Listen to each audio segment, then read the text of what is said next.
¿Qué tal? ¿Cómo está? Esperamos en Dios que muy bendecido. Quiero invitarle a orar para poner este tiempo en las manos de nuestro Señor. Oremos. Señor, cuántas gracias en el nombre de Jesús estamos expresando en este momento, Padre. A ti, a tu nombre solamente, Señor, porque tú eres quien nos ha permitido llegar hasta este punto. Queremos, Señor, que sea un tiempo en cada clase, en cada lección, en el que tú seas el maestro, Señor. Deseamos aprender, sí, pero también deseamos ser edificados con lo que de tu palabra podamos aprender, recordar. Señor, que a lo largo de este curso podamos percibir tu mano bendita y poderosa, cuidando y guiando a tu iglesia. En fin, Señor, nuestro anhelo es que en este curso, como en los demás que ponemos en tus manos, tu nombre, y solo tu nombre, sea glorificado. En Cristo, Señor. Amén. Si usted no tuvo la oportunidad, no ha tenido la oportunidad de estudiar, de ver los 2 cuatrimestres anteriores, quiero invitarle a que pueda buscar este contenido en la página en YouTube de nuestra iglesia. Ahí usted puede encontrar mucho material, no solamente de este tema, no solamente de este curso, de otros tantos.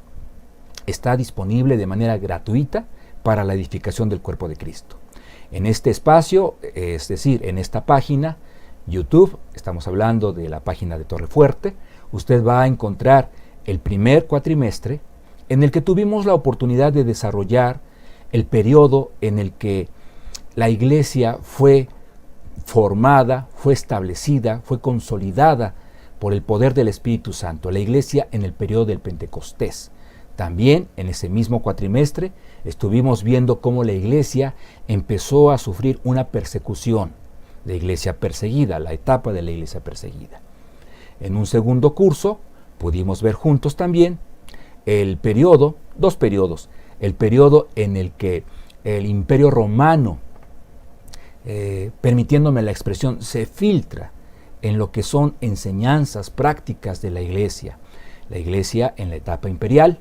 También pudimos ver la iglesia en la etapa medieval, una etapa de oscuridad, una etapa de influencia religiosa que fue nociva para el crecimiento y el extendimiento, mejor dicho, del evangelio puro, del evangelio bíblico. Así que ahí está la invitación a que usted pueda revisar, encontrar este material y pueda verlo. De esa forma, de esa manera, usted estaría ya con el panorama previo a lo que vamos a estar desarrollando, viendo los puntos más importantes de la etapa de la iglesia en la Reforma y concluyendo, estaríamos terminando, aterrizando con la etapa moderna, la etapa de la iglesia en un panorama más contemporáneo, dijéramos. Vamos a iniciar, ya hemos puesto este tiempo en oración. La lección de este día es la etapa de la Reforma. Es un periodo, ahí lo tenemos, ¿verdad?, que inicia en el año 1453 y podemos decir que concluye en el 1648. Estamos hablando de prácticamente 200 años, estamos hablando de 2 siglos aproximadamente, la etapa de la Reforma. Ahora, avanzando en la presentación, es pertinente ser precisos en este dato. Voy leyendo y vamos comentando. En la historia general se establece el inicio de este periodo, el de la Reforma, el 31 de octubre de 1517. ¿Con qué hecho? ¿Con qué acción se da de manera oficial en el relato, digamos, de la historia universal, el inicio de la Reforma protestante? Con un hecho en el que Martín Lutero clava 95 tesis, 95 propuestas, o mejor dicho, declaraciones, en la puerta de la Catedral de Wittenberg, que era una iglesia, era un templo conocido como la Iglesia de Todos los Santos. Cuando nosotros decimos 95 tesis, necesitamos aclarar que efectivamente se trató de 95 planteamientos en los que Martín Lutero acusaba del abuso de la Iglesia Católica a través del sistema, vamos a decirlo tal cual, del sistema de la venta de indulgencias, cosa que vamos a detallar poco más adelante.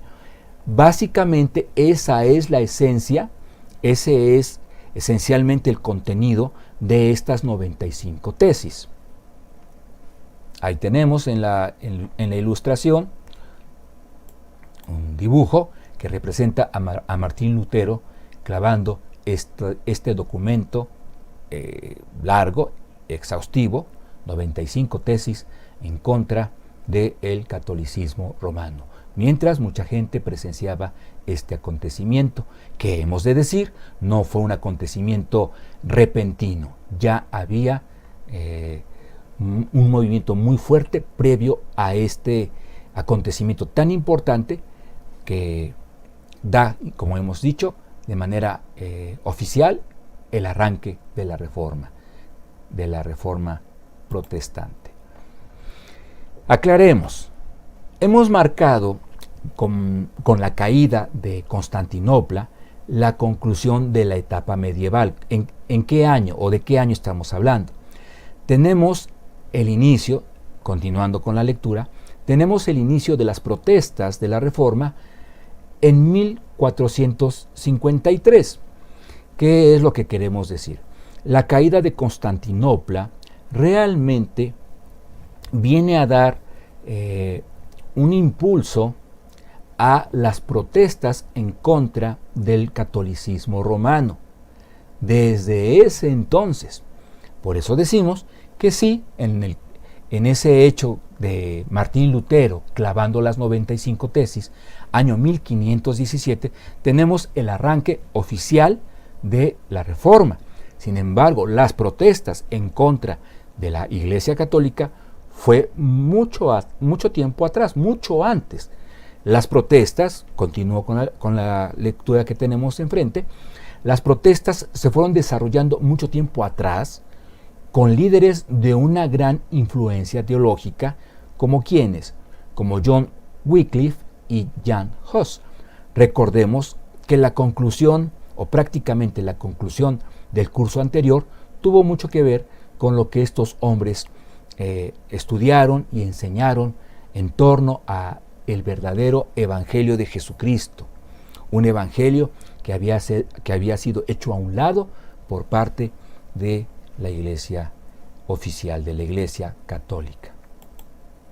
Tenemos aquí un mapa para que podamos establecer que los movimientos protestantes, que la Reforma se origina con esta fortaleza, con vamos a decir, que se empezó a delimitar ya el movimiento de la Reforma en Alemania. Tenemos aquí a Europa, es un mapa de Europa, la zona que está en color dorado, café, no sé en su monitor cómo se vea exactamente, vaya, lo que no está en gris, fue el territorio europeo en donde la Reforma tuvo mucho extendimiento, mucha aceptación, mucha fuerza. Alemania, aunque no lo tenemos delimitado aquí en el mapa, con el nombre, con el título, aquí con el cursor, voy a señalar, se trata de esta región. Aquí es donde inicia. ¿Cómo podemos ubicar a Alemania fácilmente en el mapa europeo? Bueno, está abajo de este cuernito que es Dinamarca.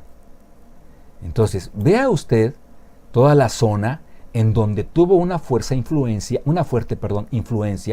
la Reforma protestante. Las reformas en contra o las manifestaciones de protesta en contra del catolicismo. Estamos hablando de que incluso en parte de Irlanda, aquí donde está el cursor, también hubo una influencia importante. Entonces, si estamos hablando, sigo señalando con el cursor que aquí inicia la Reforma protestante, se extiende más hacia el norte, Pareciera, ¿verdad? No fue así. Pareciera que en un acuerdo la Comunidad Europea de aquel entonces estableció que el protestantismo tendría su influencia en la parte norte del continente y el catolicismo en la parte sur. Realmente no hubo un acuerdo. Estamos solamente diciéndolo de manera ilustrativa, porque lo podemos ver así en el mapa, ¿no? En la parte norte el protestantismo fue fuerte, mientras que en la parte sur la influencia fue débil. Si tenemos aquí a Alemania y a Roma, Italia, aquí está donde señalo con el cursor, nos daríamos cuenta, ¿verdad? Justamente lo que hemos mencionado. La parte norte es protestante, la parte sur es católica. De no ser por Suiza, de no ser por permítame recordar, Austria, por no ser por estos dos países, estaríamos hablando de que Alemania y Italia estarían compartiendo frontera. Entonces aquí tenemos aproximadamente, donde estoy señalando con el cursor, territorio suizo. Aquí estamos hablando que es Austria, aproximadamente aquí es Austria, y es justamente estos dos países que hacen una línea divisoria entre Alemania protestante y Italia católica. Bueno, seguimos entonces. Y tenemos aquí una pregunta. ¿Qué factores influyeron en la propagación de la Reforma protestante? Pero que vaya quedando claro. Su inicio oficial es el 31 de octubre de 1517. Sin embargo, teniendo la oportunidad de ver cómo se fue desarrollando la vida de la Iglesia desde sus inicios, de ver cómo con la caída de Constantinopla se empiezan a dar algunos factores que debilitan la aceptación del catolicismo como tal en el corazón de la cristiandad en general, es importante ver que, como lo hemos tratado de resaltar, que estas protestas fueron tomando cada vez mayor fortaleza, fueron subiendo de tono, si me permite la expresión, varios años atrás. Entonces, es importante que de este lapso que estamos hablando, la caída de Constantinopla, al 31 de octubre de 1517, Lutero clavando 95 tesis en la puerta de la Catedral de Wittenberg, durante este tiempo hubo factores que influyeron en la propagación de las protestas, en la propagación o en el establecimiento de la Reforma protestante. ¿Cuáles fueron estos factores? Vamos a hablar de ello haciendo la invitación, aclaración, como usted quiera considerarlo, que será un elemento, esto que vamos a explicar, de evaluación al final. Recuerde que nos gusta, creemos importante como parte de la pedagogía de un curso, establecer una evaluación al menos al final para poder considerar cuánto aprovechamiento hubo de nuestra parte, ¿no? Ya sea como maestro como alumno. Entonces, ¿qué factores influyeron en la propagación de la Reforma protestante? Fíjese que hace ya varios años, en una papelería, la persona que la atendía, obvio, era ya una persona mayor, era el dueño de la papelería. Por eso, esto que vamos a comentar, que quede claro que lo hacemos con todo respeto.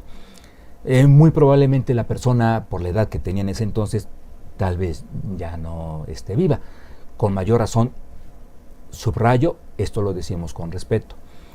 Una jovencita, una niña, entró a esta papelería que este señor despachaba, pidiendo la biografía a manera de estampa. Quienes somos, quienes en la niñez, ¿verdad? Estamos hablando de los 70s, nos pedían en la tarea de desarrollar una biografía. Conocemos muy bien esos cromos, esas estampas pequeñas, que será tal vez de unos 8 por 5 centímetros, que tanto podía caber en la parte reversa textualmente la vida de esa persona, pero bueno, ni siquiera nos daban una idea de quién era, de quién estábamos hablando cuando veíamos en la parte de adelante la cara de la persona en cuestión. Bueno, pidió la biografía de Martín Lutero.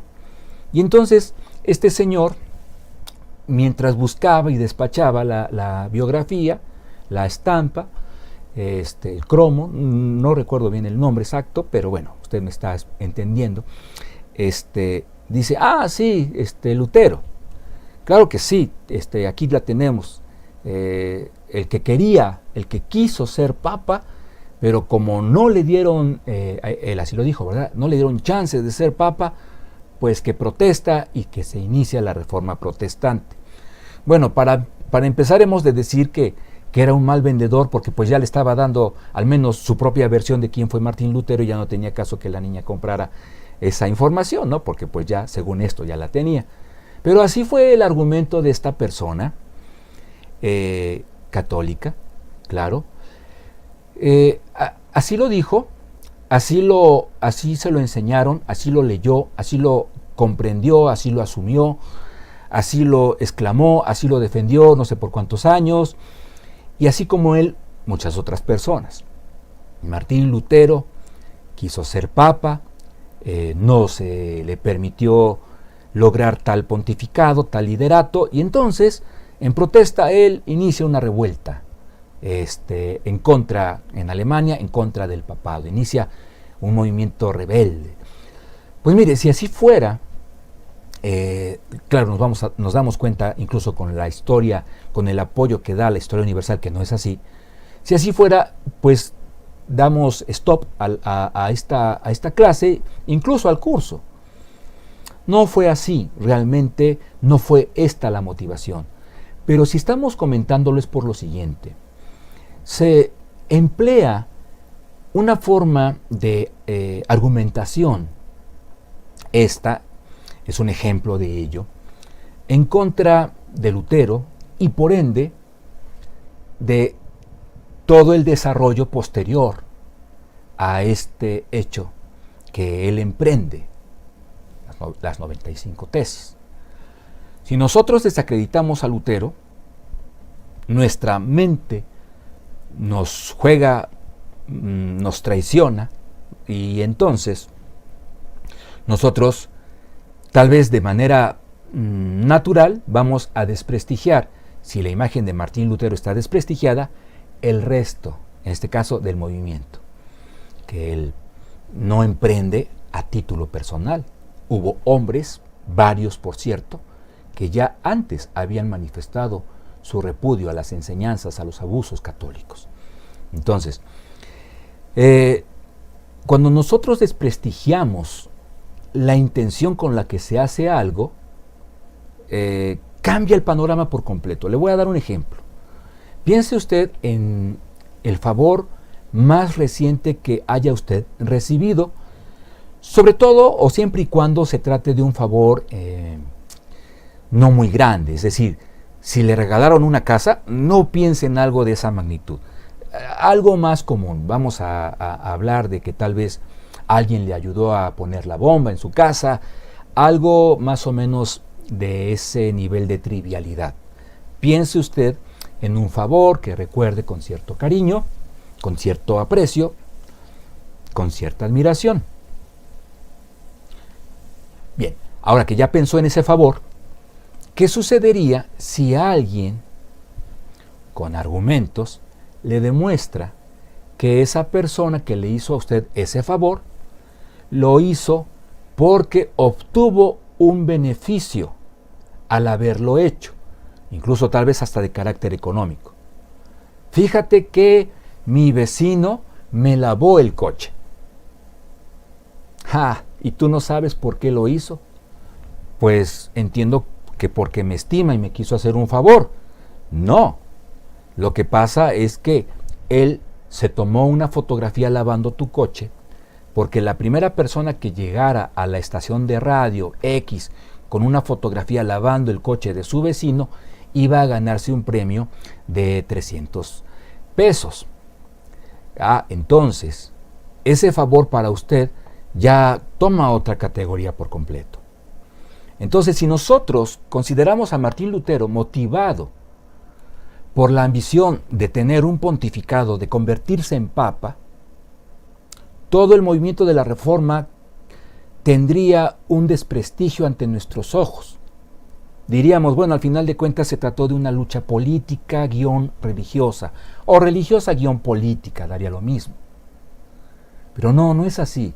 Nosotros podemos constatar, apoyándonos, insisto, en la historia universal, que esto no fue así. Y por eso la pregunta aquí sigue: ¿qué factores influyeron en la propagación de la Reforma protestante? Tenemos el Renacimiento, un movimiento con carácter literario y artístico. Recordemos que a partir de la caída de Constantinopla, mucha gente intelectual emigra a la parte central de Europa, específicamente estamos hablando de Italia, aunque no exclusivamente, pero sí de una manera muy significativa. No era un movimiento el del Renacimiento, abiertamente antirreligioso, o sea, no, su esencia, su carácter no era propiamente antirreligioso. Más bien se trató de un movimiento escéptico, investigador, inquisidor, intelectualmente hablando. Bueno, pero ¿por qué el clero dice esto acerca de Dios? ¿Será que de veras Dios se comporta de esta forma? ¿Será que de veras Dios castiga? ¿Será que de veras Dios me va a perdonar si hay dinero de por medio, si hay dinero de mi parte? Empezó a desarrollarse, a tenerse una libertad y a la vez un desarrollo intelectual que al mismo tiempo permitía indagar, investigar, incluso cuestionar. Ahora, esto no era de una manera abierta, pero empezó a germinarse en muchos cerebros, en muchas mentes, en muchos corazones, muchas inquietudes en cuanto a lo que la Iglesia, subrayemos en este caso, así es, la Iglesia Católica promulgaba, desarrollaba a través de edictos, estamos hablando de bulas, estamos hablando de encíclicas, para con todo el pueblo, llamado cristiano. Otro factor, va de la mano, hubo un resurgimiento en el interés del estudio de las Escrituras, aquí sinónimo de la Biblia, haciendo énfasis en el hebreo y griego. Recordemos que Jerónimo había ya desarrollado, con el respaldo de la Iglesia Católica, la traducción, estamos hablando de la Vulgata Latina, de la Biblia al latín. Y ese era el fuerte, vamos a decir, estamos hablando de Vulgata Latina, estamos hablando de latín común, era la lengua que ponderaba, y entonces, o digamos, la de mayor prestigio, la de mayor alcance, al menos para la comunidad cristiana, en cuanto al estudio de la Biblia. ¿Y qué pasa? Entonces, se estaba leyendo a la palabra de Dios con esa influencia en el proceso de traducción, en el proceso exegético, es decir, en el proceso en el que se explicaba con el magisterio católico lo que, según esto, ¿verdad?, la Biblia enseñaba.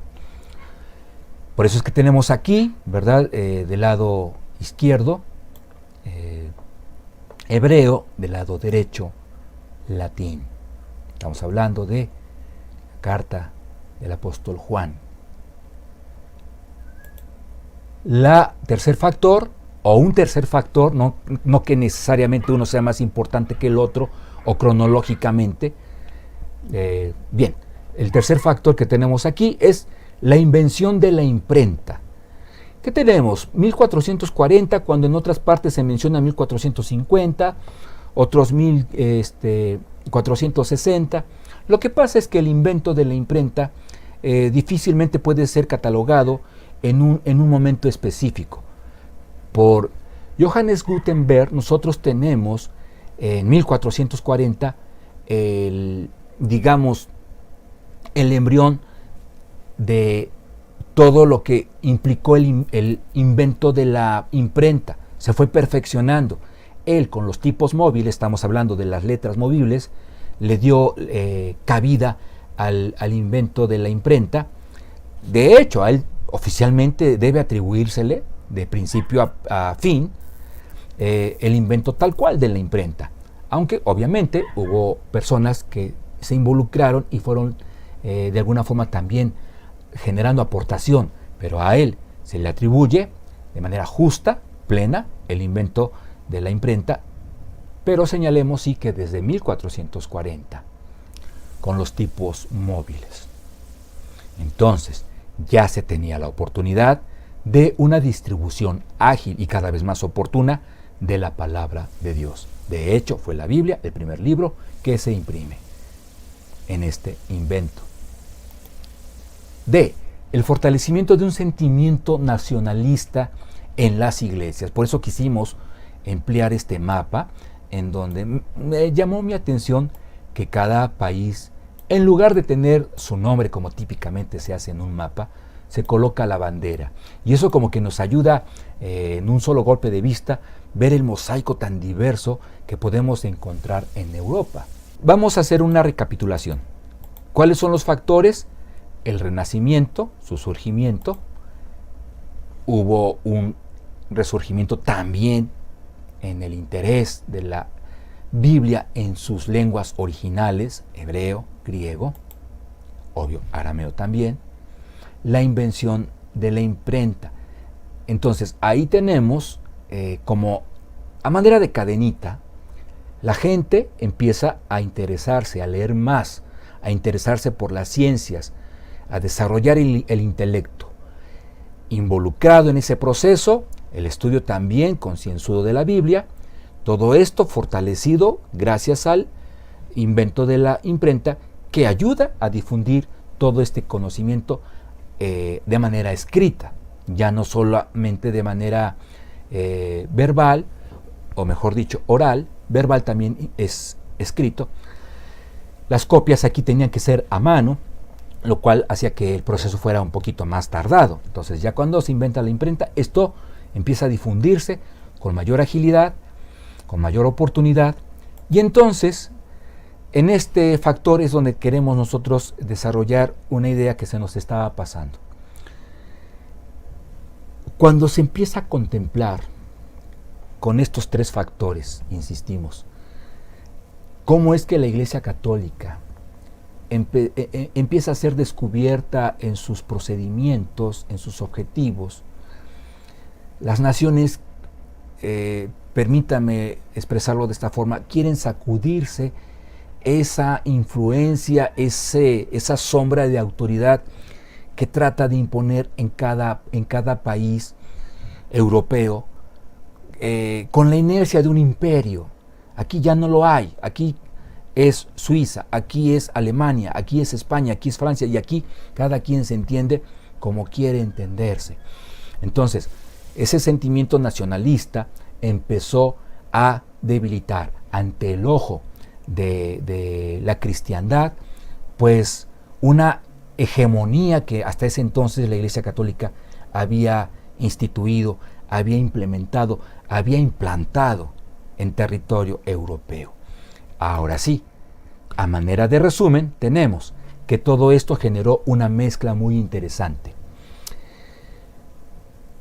Muchas personas empezaron a distinguir el misticismo que se había inmerso en la vida y enseñanza religiosa. Gracias a este desarrollo intelectual, algunas enseñanzas mitificadas, bien mistificadas, empezaron a ser cuestionadas y por lo tanto repudiadas ya en muchas cabezas, en mucha gente. El estudio de las Escrituras, aunque de manera escondida o al menos no autorizada, en este caso por la Iglesia Católica, se hacía en sus idiomas originales. Entonces esto logra o permite que cuando gente como Lutero dice es que la Iglesia Católica está haciendo esto y lo está haciendo de esta manera, no apegada a la Biblia, mucha gente podía ver la conectividad de lo que decía Lutero con lo que la palabra de Dios realmente está enseñando y veían concordancia.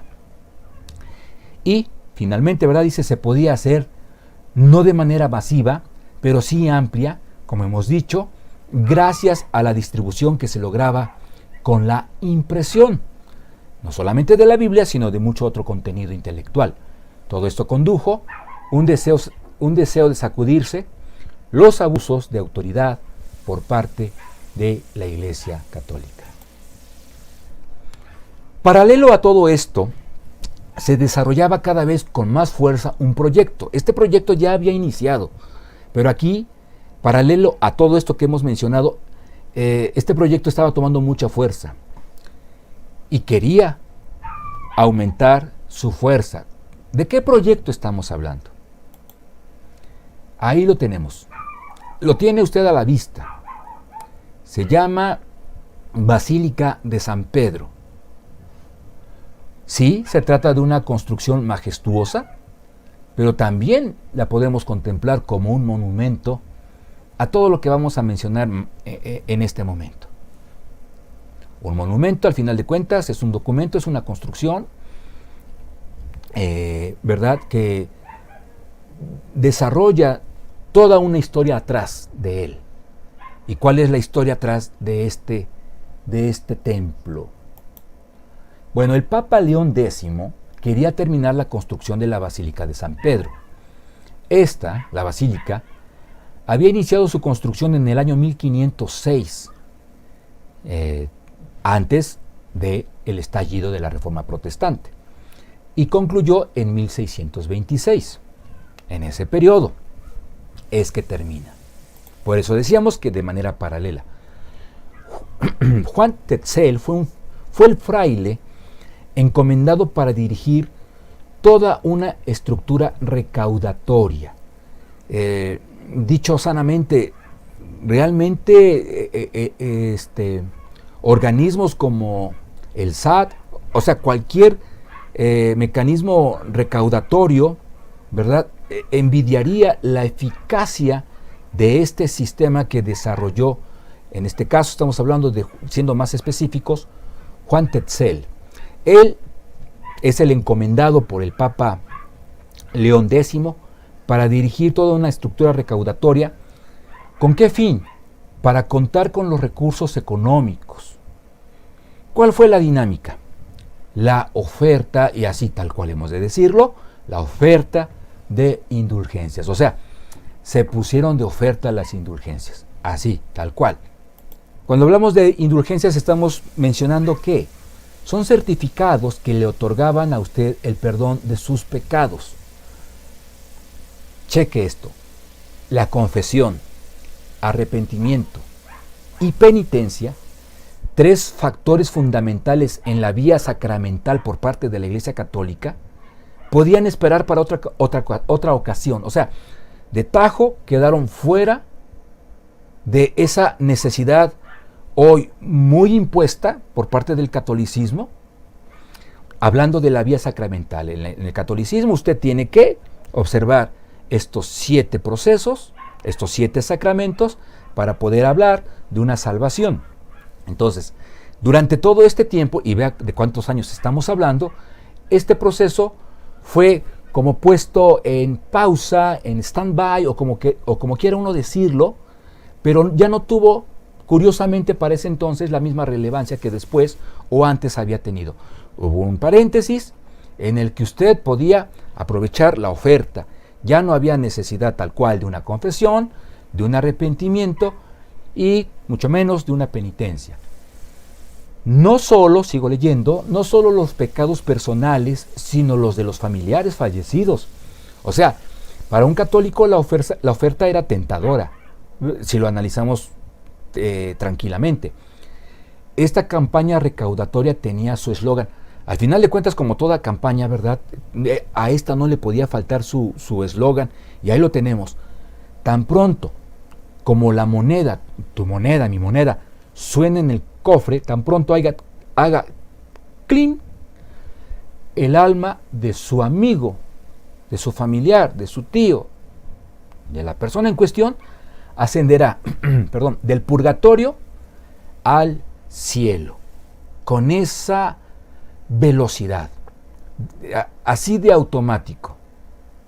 Usted ha visto en la película cómo sale disparado un tapón de la botella del champán o de la sidra, más o menos a esa velocidad, tan pronto se oiga el clic de la moneda en el cofre. Ahora, yo estoy tratando de ilustrarlo de esa manera porque hoy lo leemos y tal vez hasta nos pudiera dar risa, nos sacamos la cabeza al preguntarnos cómo es que puede una persona creer esto, ¿no?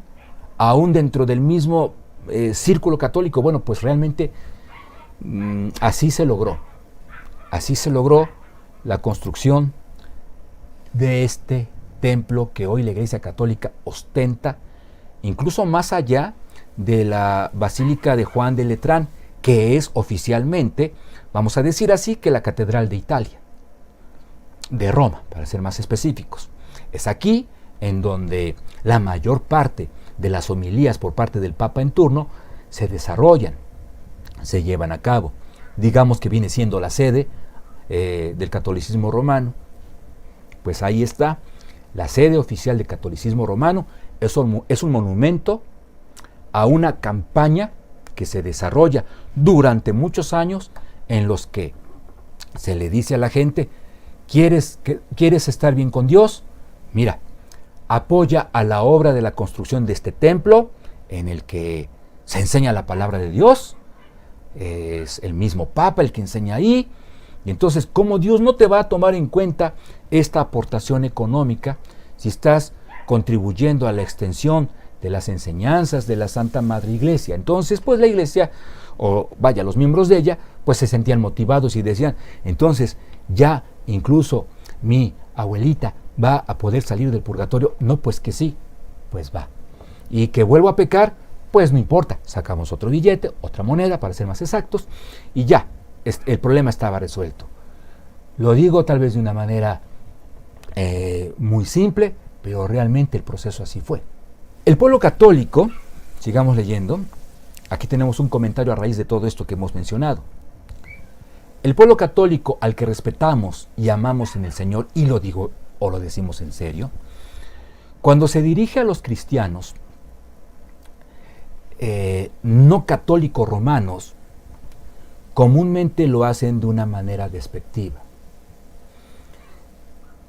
Nos llaman protestantes. Estamos hablando de la Reforma Protestante. Estamos hablando de qué fue lo que la originó. Estamos hablando de los abusos que en gran parte impulsaron a estas protestas. Entonces, aquí como que hay algo que no cuadra. Nos llaman protestantes utilizando la palabra como sinónimo de discrepantes, desertores, opositores, como si estuviésemos usted y yo inconformes con todo y protestamos por lo mismo, pues de todo. Nótelo usted en el contenido apologético por parte de los líderes católicos. Los protestantes, perdón, pero de verdad, en muchos casos hasta con este ademán. Por eso digo, de una manera despectiva, no lo estoy inventando, usted lo puede checar. ¿Por qué? Porque este liderazgo trata de convencer al católico promedio de que somos la parte desertora, inconforme, a la que no le gusta nada, a la que ve el punto negro en una hoja blanca, etcétera. Entonces, pues, por eso es que de manera despectiva, ¿verdad? A usted y a mí se nos llama de esa forma. Y los protestantes. Sin embargo, sigamos leyendo. Haciendo justicia al término que ellos utilizan, porque no es un término incorrecto. Tal vez lo incorrecto es la manera, pero más que la manera, lea conmigo. Haciendo justicia al término que utilizan, lo correcto sería que emplearan la terminología completa. O sea, ¿por qué dejarlo en corto? ¿Por qué truncar la frase? ¿Por qué dejar incompleto el término, la idea? Sí, protestantes, pero ¿de qué? ¿Por qué? Protestantes, aquí está, de los abusos y engaños del liderazgo católico. Qué diferente sería si estas referencias que hacen de uno, claro, a veces muchos con amabilidad empleando el término de hermano separado.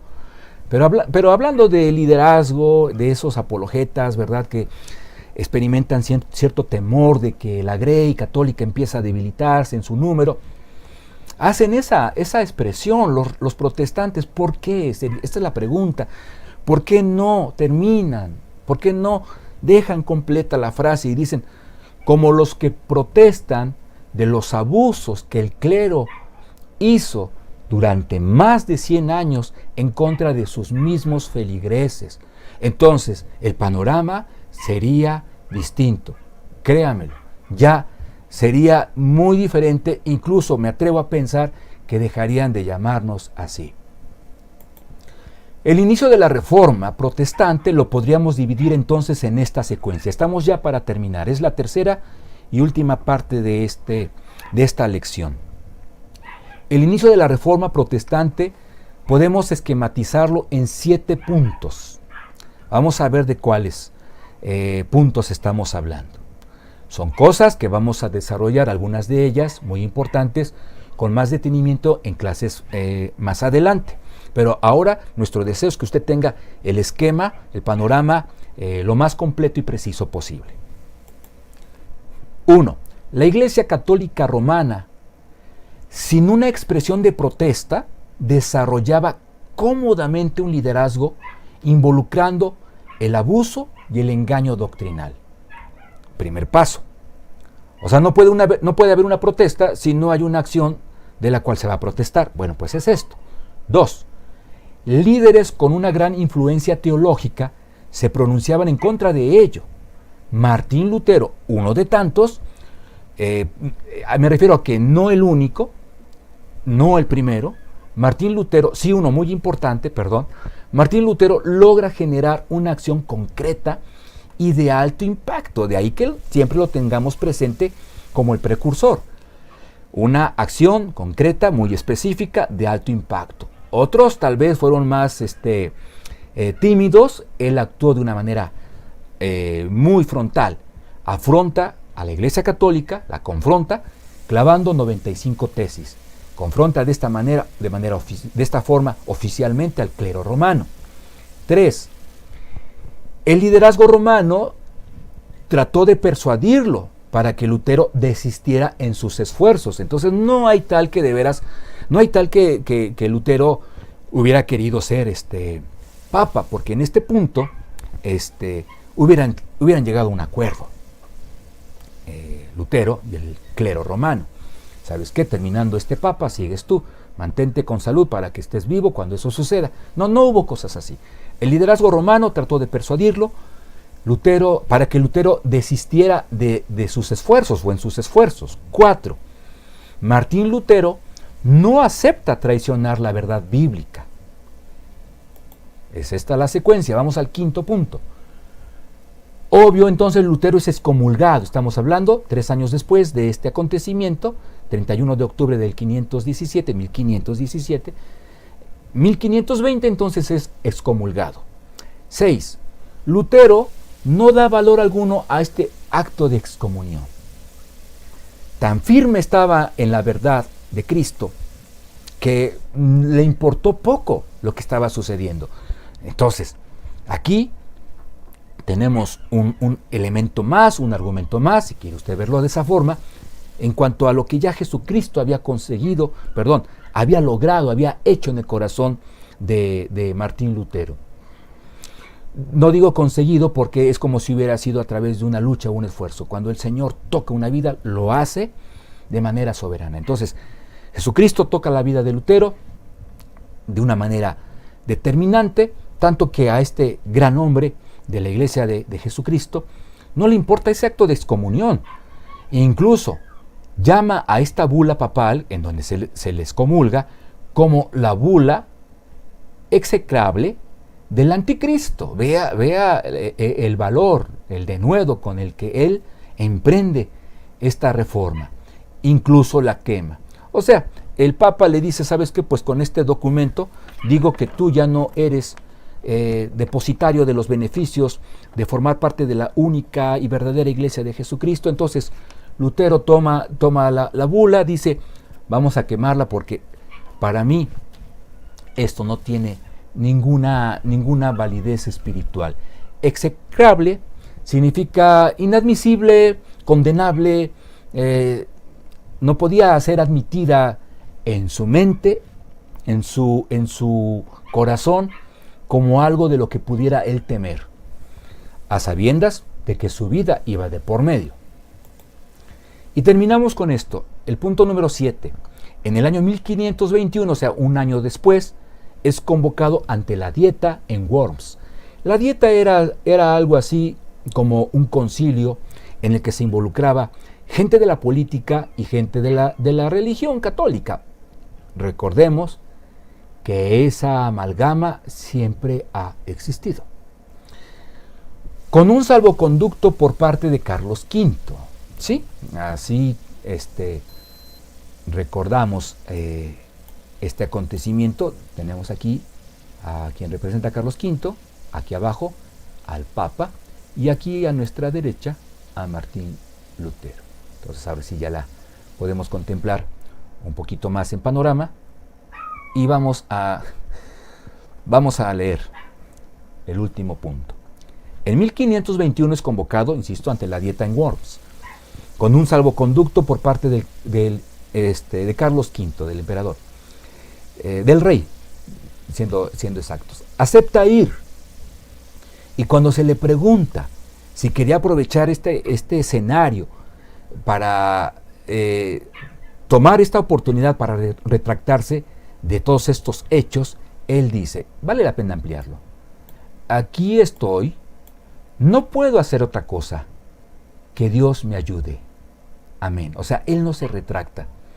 Él sigue diciendo, la Iglesia Católica está enseñando cosas que no son respaldadas por la palabra de Dios. La Iglesia Católica con sus enseñanzas está lamentablemente permitiendo que la gente se pierda en sus pecados. Entonces, bueno, pues esta es nuestra primera lección introductoria. Vamos a hablar de algunos elementos de estos 7 que estuvimos desarrollando en la parte final de una manera un poco más detenida, con mayor detenimiento. Pero pues al final de cuentas aquí ya tenemos algo así como un panorama de cómo inicia esto, por qué inicia y cómo inicia.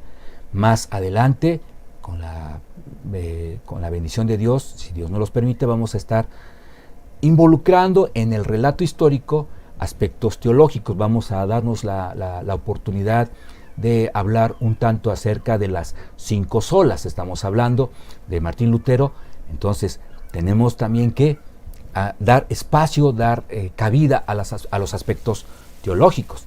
La sola escritura, solo por adelantarme un poco, estamos hablando de que Lutero dice solamente la Biblia. La tradición no.